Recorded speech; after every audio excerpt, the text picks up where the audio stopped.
Hey everybody, and welcome to the week ahead for May 4th through May 10th of 2025. As always with these, take what resonates and leave what doesn't. And I'm playing with Nightmare Before Christmas, so I like to call this deck Jack. So, right away we have the Page of Candles for the 4th through the 10th. And what this means is there's a lot of arrogance and reckless behaviors and impulsive lies and compulsive habits and feeding on the inhibitions due to demonization or due to narcissism. It looks like there's a lot of anger issues and animosity and marginalization due to insecurities and fears and anxieties and woes. A loss of sense of direction. They want to poke fun at you just because you're different, whether that be different than what they feel like you should be, different than how they view you now. This is a card that says don't move unless you are able to think things through first. This is a card of watching your impulses. This is a card of saying that you're becoming so cautious that it's bordering paranoia. So working on your stoicism, working on the laws of detachment, and being able to understand your relationship dynamics and power plays within your interpersonal relationships, as well as anything that results in religious bias or unconscious fears that may be played on as well. Introvertedness and antisocial behaviors are very prominent, especially for those who worship or look into things such as demonology or esoterics or non-traditional beliefs. Going dark or feeding the darkness within yourself can lead to consequences later that you may not fully be aware or you may not care right now. It looks like there's a lot of diminishing other people to bear their light or to make yours shine brighter. This is due to molding behaviors or indoctrination. Loud mouths are usually the ones that are filled with the most rage. It looks like there's a lot of brain hearing references going on. There's a lot of telepathic communications from other worldies happening, especially the grays and the ones that you may not be fully sure about.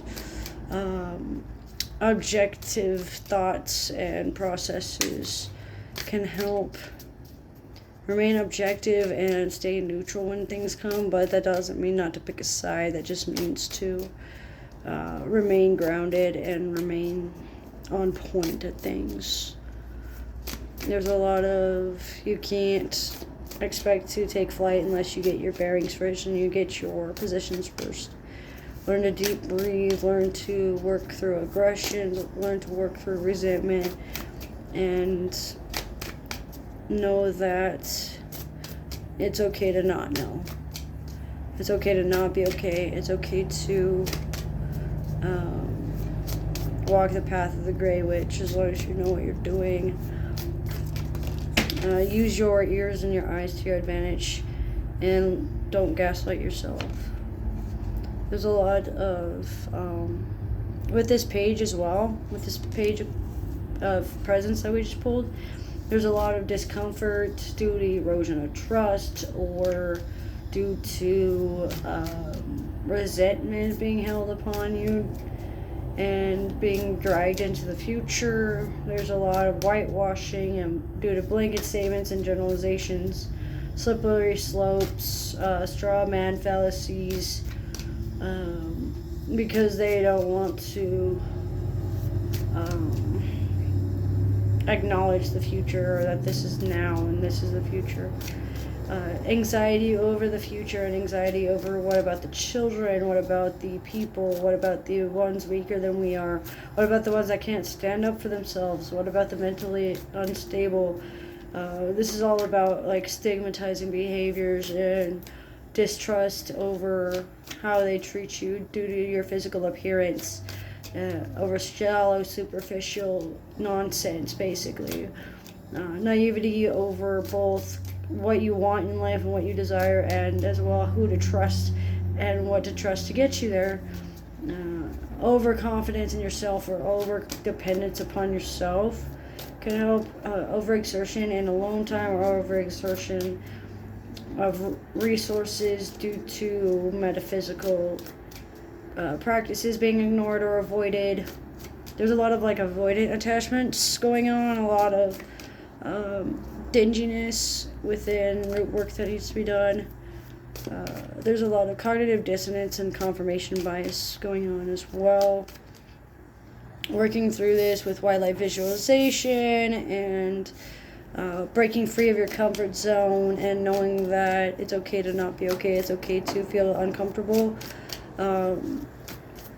and know that your trust and your physical ailments could be connected to your metaphysical practices,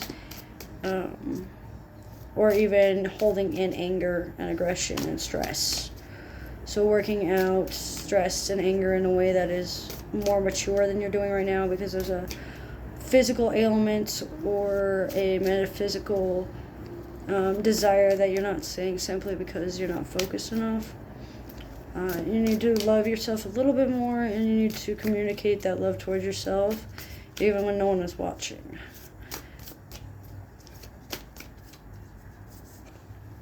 So within this week, between the 1st and the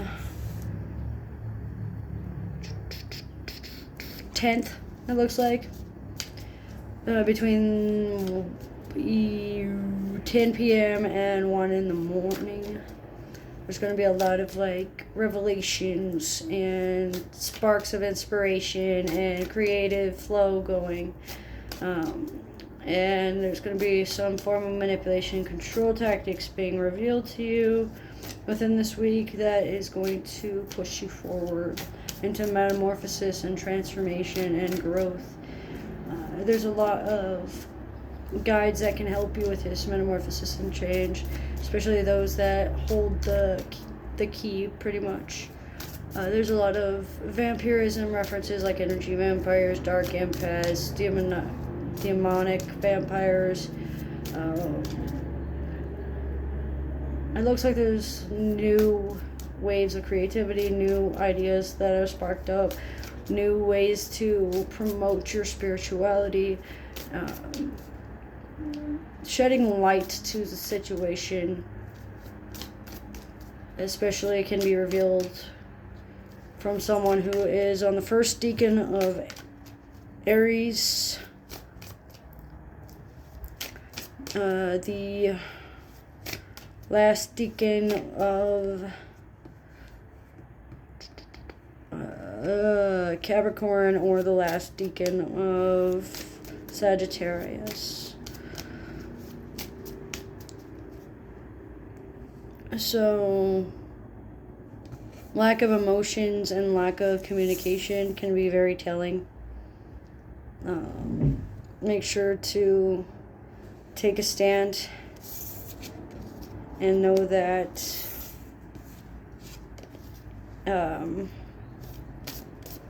you can be very determined and witty.